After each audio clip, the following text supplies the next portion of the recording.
Her early career started in radio, and her television credits include television's most successful show, American Idol, and So You Think You Can Dance. She has also worked on Def Comedy Jam with Dave Chappelle. HODAN is currently producing original television programming and is committed to bring diversity to Canadian television. Please give a strong round of applause and a welcome to HODAN NALAYEH.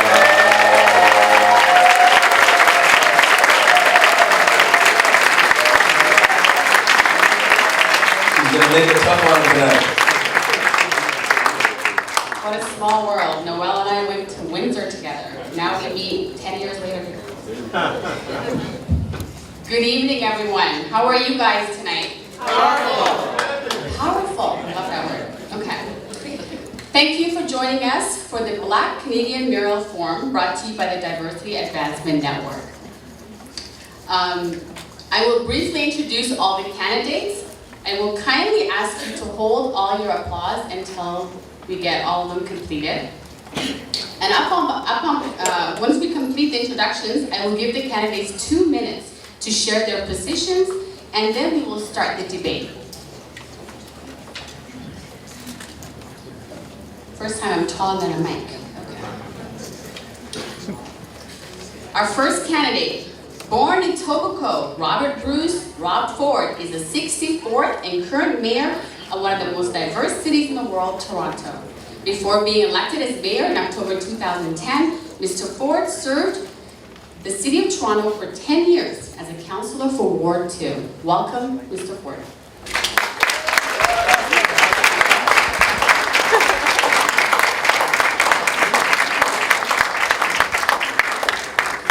Okay, immigrating to Canada from Hong Kong when she was only 13 years old, Mayoral candidate Olivia Chow is the former Canadian NDP Member of Parliament. She was first elected to the school board in the 1980s and became a city councillor for Toronto in 1991 for 14 years. Please welcome Olivia Chow.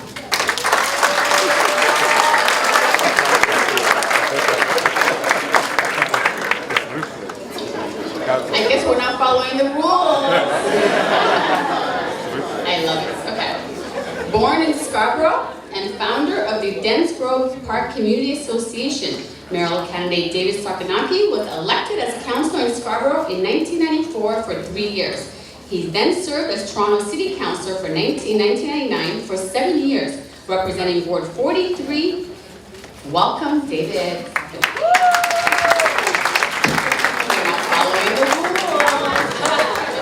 Keep going. Born in Toronto and volunteer chair for the Greater Toronto Civic Action Alliance, mayoral candidate John Tory is a former leader of the Progressive Conservative Party of Ontario. He was elected as member of the Provincial Parliament in 2005 for 2 years, representing Dufferin, Peel, Wellington District. Welcome.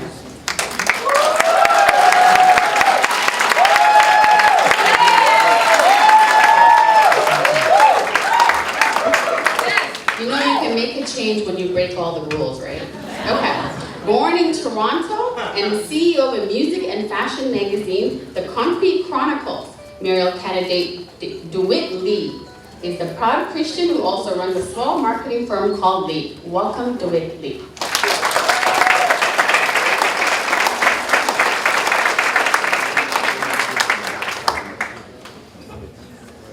Thank you to all our candidates for being here and for engaging with our audience. I think you forgot one.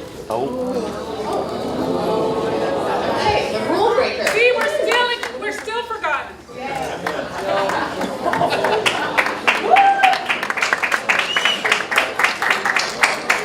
Renée. That's right.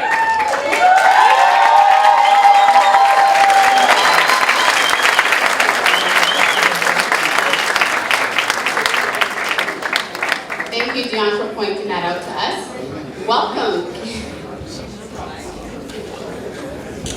Dion Ray says she's the voice of the underrepresented. She's a Canadian candidate interested in positioning youth for success. Right. Welcome. I will kindly now ask all the candidates in the order, starting with Mr. Rob Ford, to give us 2 minutes of their position, and then we'll move to the debate. Mr. Ford? Thank you very much. Good evening, ladies and gentlemen. I believe this election is very straightforward.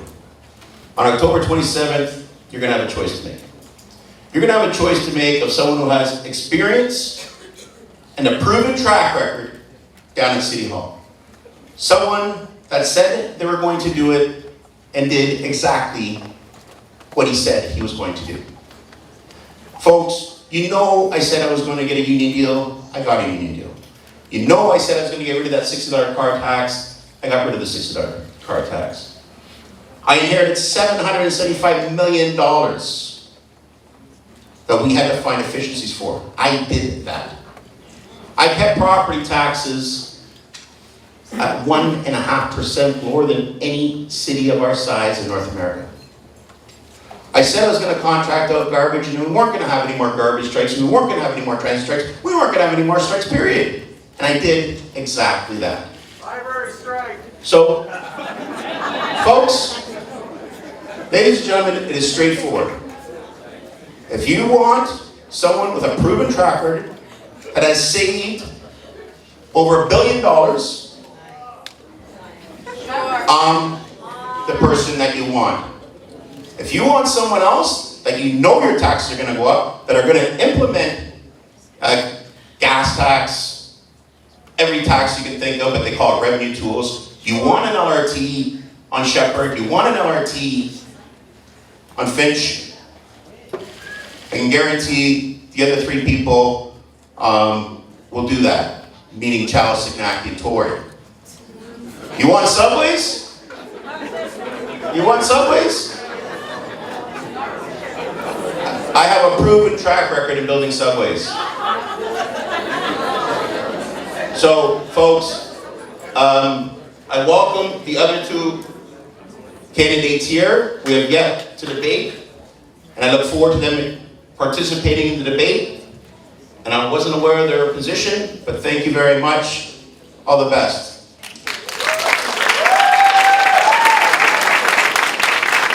Thank you, Mr. Ward. And now we'll move to Olivia Chow. I'm so short, so I'm going to stand up. Hey folks, it's time for a change in direction. It's time for the city to have a mayor that understands what life is like. What it's like to have a hard time finding a job. What's it like to taking care of the kids and taking care of the parents at the same time. It's tough. That shapes my value. That's why I got into politics, so that we can create a city, a service that care for each other. That's what government is about. That is what we need. That's why we need to invest now. We need to invest in public transit so that the bus will come more often. And it wouldn't be all full that you can't get on. And then you're packed like sardines.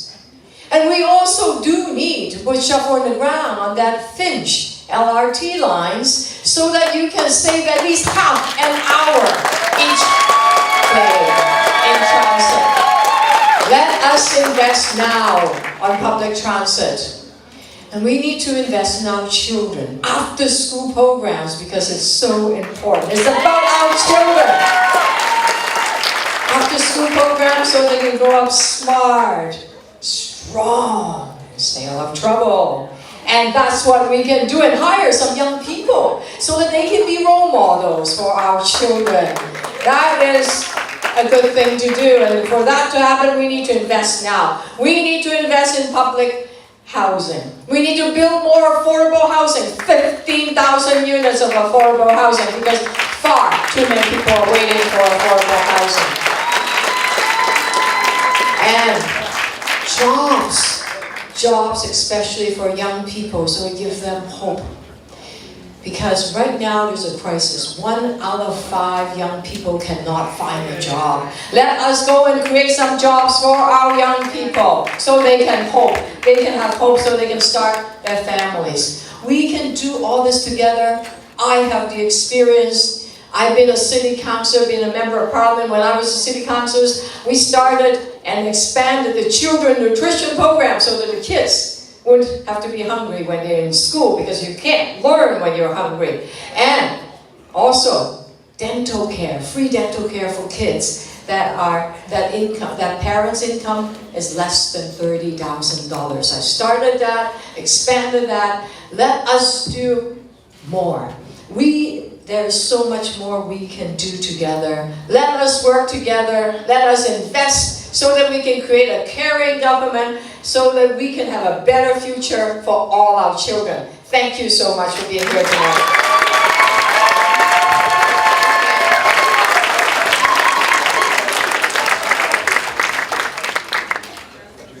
Ladies and gentlemen, my name is David Soknacki. I want to be mayor to make the changes that we need to make this a great city, not to make excuses. I want to take my experience as a grandson of immigrants who came to this country without anything, as someone who has built a company and created jobs from nothing, and as somebody who has worked on council. I want to tell you just a moment about my experience on council, because my time in council was in Scarborough, an area covered by Kingston Road and Orton Park and Galloway Road. And I want to tell you that that shows some of the greatest challenges we have in the city, and yet it shows some of the greatest ability to overcome those challenges. It's the area of Danzig, and yet it's the area of the Scarborough East Boys and Girls Club.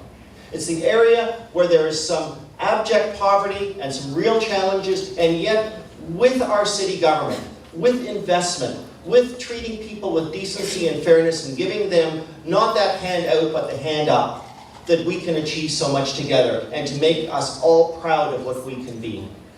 I want to tell you a little bit about my program and some of the principles. Yes, I want to talk about transit. I want to talk about light rail transit. And the reason I want to say that is because not only is it $1 billion tax savings that we don't need to spend, but it goes to the communities that need that transit. It goes to Malvern. It'll go to the communities that so desperately need it, not only for jobs, but to go to churches, to go to their communities, and to go to school. I want to talk to you about some of the programs that we need to rein in order to make this a great city. And we don't want to deal with the small cities. We don't want to make the most vulnerable pay for it. We instead need to deal on those large budgets. We need to review the Toronto Police Services budget. We need to make fundamental changes that haven't been made in a generation, to policing. It's not only for savings, but it's also to make it more sensitive. It also needs to be more effective, and it needs to better reflect the hopes and aspirations of our public.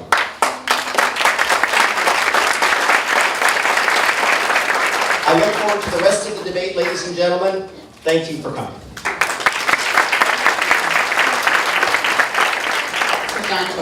Thank you. I want to say thank you for having us all here tonight, and I want to say thank you for all of you turning out. I think it's a great demonstration of interest in the issues in the election. And, you know, I want to talk about transit tonight, and we will. I think it's time for us to do something bold. We should have been building one subway station a year for the last 25 years, and we haven't. And I think now it's time to do something bold to make sure we can make a big difference as quickly as we possibly can. I want to talk about jobs, because it's about attracting new jobs, and in fact attracting jobs that will make for careers for people, not short-term jobs for people. We need to have careers. I want to talk about taxes, because yes, indeed, we do have to make sure we keep the tax burden down on people. And I want to talk with you about making sure that the new leader of the city can work with the City Council, which, as you know, is essential to our well-being and to getting things done, and working with the other governments the same way. And I think people are going to have to ask themselves a fundamental question. Do they want 4 more years of the same kind of division they've seen, the same kind of chaos at the City Hall, the same kind of inability to work with the City Council and increasingly with the other governments? Or do they want to see change where it can be about getting things done? And I want to mention something else that hasn't really been mentioned directly tonight, but I think it should be. I don't think it's an overstatement to say that the violence we've seen, the tragic violence that affects young black men disproportionately to other parts of the population, and other related issues, including the high school dropout rate among the very same group that I just mentioned, I think it's reached a crisis point. And I don't use that term loosely.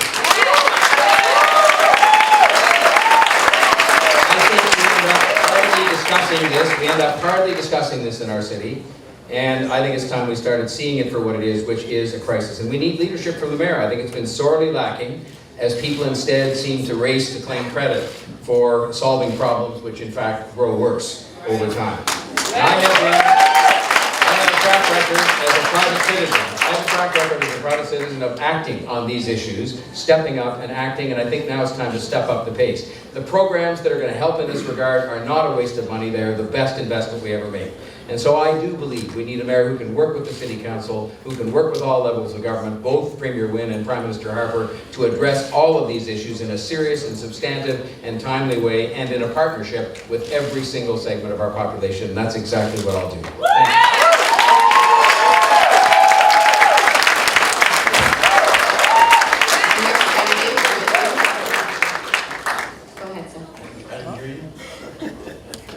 I just like to hear it sounding good. Okay, our next candidate, Dewitt Lee. Thank you so much. You know, Mr. Tory, you actually generated an applause for me. Those are all very touching issues that I deal with on the front line every day when I'm out doing my everyday normal guy things. Reaching out to the youth, standing on behalf of them in circles and forums like this, and hearing their cries. And these are the things that have angered me, that have stirred me up, to have launched me into this space so I can share a message to all my people. And that is to rise up and build. That is to rise up and build first ourselves, then our families. Once our families are secure and are pillars in their community, then we can turn around and have a direct impact to our communities. Today we are going to address some issues, but they're not going to cover it all. My role as a mayoral candidate is to ensure that after the election is over, and after the flyers disappear, and after the passionate speeches that inspire you, I noticed a lot of Jada Finch in here, huh? A lot of applause when we talk about that Finch line. When all of the smoke clears, my job, with your help, with your vote, is to ensure that promises are kept, to ensure that transparency is key, and that services reach every citizen. And we are building an organization, the most powerful citizen-based organization Toronto or Canada has ever seen. It's called the Toronto Community Advisory Board. And we are assigning and organizing young people to elders who are going to facilitate different roles to their strengths and make sure that whoever is elected councillor is going to have to work for every cent of their pay. Whoever is voted mayor is going to have to earn every cent of their pay, because we are going to ensure that the citizens get the representation that they ultimately deserve. Now, I would be remiss to be here in this moment not to give thanks to the organizers for putting together this powerful collection of thinkers, doers, dreamers, and move makers, and dancers, and youth. It is inspiring, and I am so grateful to sit here in front of you and to represent you, to do so with integrity and honor, to stand for the underserved and the least provided for. But I must say that we do have a little healing that we have to do with our current mayor. And now our time is up. And I do appreciate that. And I do hope we do get an opportunity to hear from him an apology for his use of the N-word, so that we can in fact move on and heal from here. Thank you. Thank you, Dewitt Lee. And now, Renée. So I am tall and I will stand. Yes, girl. And I will stand for each of you in this room and each citizen of the City of Toronto. My name is ONNE Renée, and that's spelled for clarity, D!O!N!E, all uppercase letters for the first name. Renée, R-E-N-E, with an accent aigu, E. ONNE Renée. Sometimes we're forgotten at the debate table. So I share the sentiments that Dewitt has expressed. I thank the organizers for allowing us to be sitting at the table, us to be included in the discussion, us to have a voice.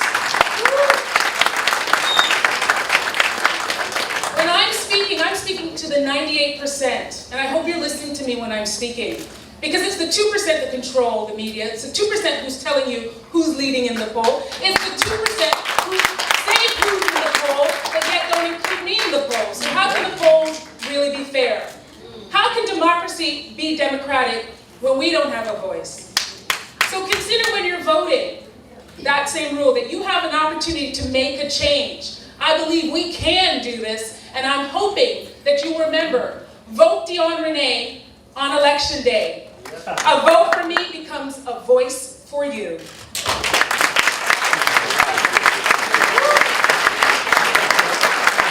And to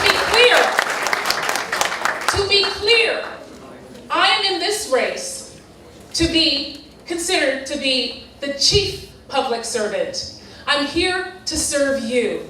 And the chief public servant is also known as mayor. Thank you, and I look forward to what's going on today. Thank you, and now we'll kindly move on to the actual debate questions. Our first topics will center around housing and other social services. The University of Toronto Institute on Municipal Finance and Governance reported this month that Toronto community housing alone has $860 million in unfunded repair bills for social housing. They also reported that from 2000 to 2012, social and family services, including social assistance, childcare, and seniors programs, have declined as a share in spending, falling from 27% to 20%. Expenditures on all other services did not change. Will you allow to continue the decline in social and family service spending, keep it steady, or increase the spending in these areas? Whatever your decision, how do you envision it impacting the Black community? Is there time for minutes? Like 30 seconds, a minute. 30 seconds? Yeah, a minute. Yeah, I didn't want to have to start. It's, So 1 minute for each question, and then you guys rebuttal. Oh, okay, I thought you said three. Okay. All right, so we have 1 minute, Madam Chair. Yes, please. 1 minute answer. Yes, and then you speak, others can rebuttal.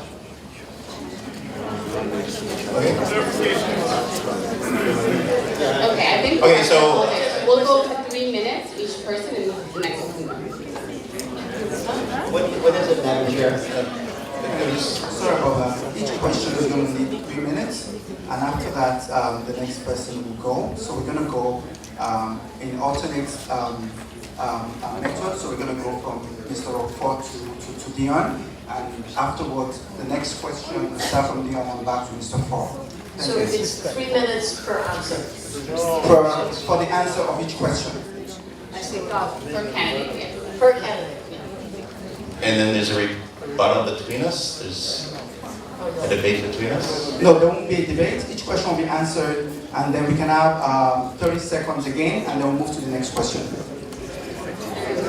seconds for what? I just want to make sure we're on. In the first part of debating, yes, it is a debate. Madam Chair, it's also just 3 minutes, and then that's, yeah, 3, 3, 3. What was given to us was 3 minutes. 3 minutes each, and that's it. 3 minutes each, and then we go, that's it. And then we go to the next question. There's no debate, and we go to the next question. Yes, thank you. Would you like me to, I'm sorry, would you like me to repeat the question, or you guys understood the question? I'm good. It's going to be hard to cover. No, it's okay, I'm good.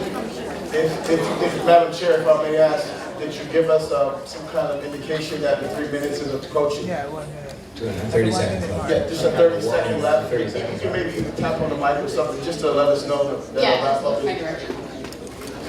Sorry, there will be a bell ring. I'm so sorry for that. There will be a bell ring just to indicate it's 30 seconds left.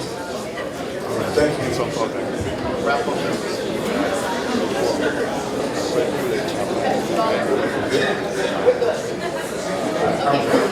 I apologize for this communication. Let's get started.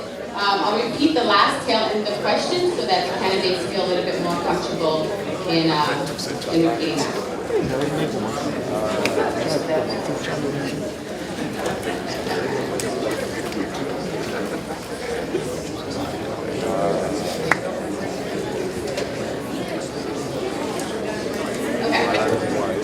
Thank you. So the tail end of the question was, expenditures on all all the services did not change. Will you allow the continued decline in social and family service spending, keep it steady, or increase spending in these areas? And whatever you envision, how would it impact the Black community?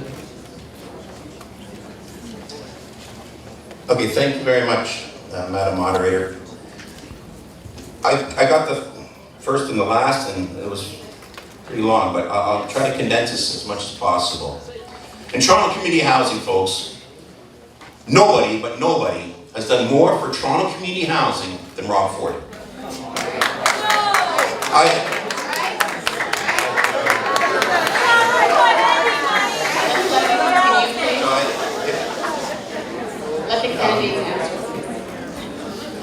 I don't mind. It just reminds me of City Hall, to tell you the truth. So I'm used to it. It's all right. Folks, I inherited a mess at Toronto Community Housing. I cleaned out the board with all their lavish parties, put in a responsible board, brought in Eugene Jones, who is the best, and I will bring him back when I get re-elected. He cleaned up a mess, and what I said from day one, I said, we're not going to build any more government housing until we fix our existing stock. And that's what I am doing. And that's why you see my voting record when they say, let's build more subsidized housing, affordable housing, government housing, whatever terminology you want to use, here, there, and everywhere. I said, hold on. We can't even take care of this stock that we have. We're $876 million in repairs. I've seen the repairs firsthand. I have knocked on their door and walked in and saw some of the conditions that were absolutely deplorable. And I do not care what your income is. Nobody deserves to live like that. And I went out there and I've fixed these problems and I'll continue to fix them, but I am not going to sit here and build more affordable housing until we fix our existing stock. And that is the bottom line on how I stand on housing. With the spending on social programs, I would love to sit here and tell you, yes, I'm going to increase the spending on social housing. But everything comes down to a budget, folks. You know that. We could sit here and have 15% property taxes. We could implement a retail tax, a gas tax. We could bring back the $60 car tax. But when do we say enough is enough? The previous administration went that direction, and I inherited. First thing Joe Penichetti said is, we are $776 million in the hole, Rob. We have to increase taxes. Remember that, 24%. Remember at the beginning of the term? I said, no, we're not going to increase it. We have to find efficiencies. But we have to help the poor people out when we're finding the efficiencies. And I did exactly that. The best social program is a job. We've created 59,000 jobs. We kept property taxes low, and we have more cranes in the sky today than we've ever had. And every crane you see is equivalent to 1,000 jobs. Folks, they're the facts. And we're going to keep moving the city in a positive